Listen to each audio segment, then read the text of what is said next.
ছেলেটার বেশ কয়েকদিন থেকেই জ্বর, তেমন কিছু খেতে পারছে না, মুখে রুচি নেই। 2-3 দিন ফল খেয়ে রয়েছে, তাই ভাবলাম আজকে রাত্রে একটু আলু পরোটা বানিয়ে দিই, যদি খাই। আমার এদিকে আলু বয়েল করা হয়ে গেছে, আটা মাখতে বসবো, তখন দেখি ফোনটা বাজছে। ফোনটা রিসিভ করে কে জিজ্ঞাসা করতেই, ম্যাডাম আমি সুইগি থেকে বলছি, আমি আপনার বাড়ির সামনে রয়েছি, একটা অর্ডার আছে, কাইন্ডলি নিয়ে যান। কিন্তু সুইগি থেকে অর্ডার দিল, জিজ্ঞাসা করতেই ফোনটা কেটে দিল। ছেলেকে নিয়ে তাড়াহুড়ো করে নিচে এসে দেখি একটি বড় পিৎজার প্যাকেট উনি আমার হাতে ধরিয়ে দিলেন।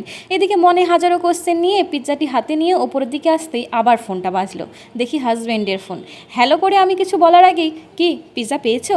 হ্যাঁ, কিন্তু তুমি কি করে জানলে? আরে পাগলি, অর্ডারটা তো আমি করে দিয়েছি। 4 দিন ধরে ছেলেটা আমার খেতে পারছে না, আমার তো শুনতে খারাপ লাগছে। ছেলেকে পিৎজাটা খেতে দাও, দেখো ও খেতে খুব ভালোবাসে, ঠিক খেয়ে নেবে।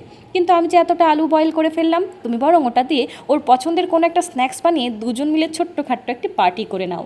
বাড়িতে না থেকেও যে কিভাবে কেয়ার করা যায় তা আমার হাজব্যান্ডকে না দেখলে বুঝতাম না। তবে তোমাদের কাছে আজকে থাকলো একটা কঠিন প্রশ্ন, তোমরা তোমার বাবাকে বেশি ভালোবাসো নাকি হাজব্যান্ডকে?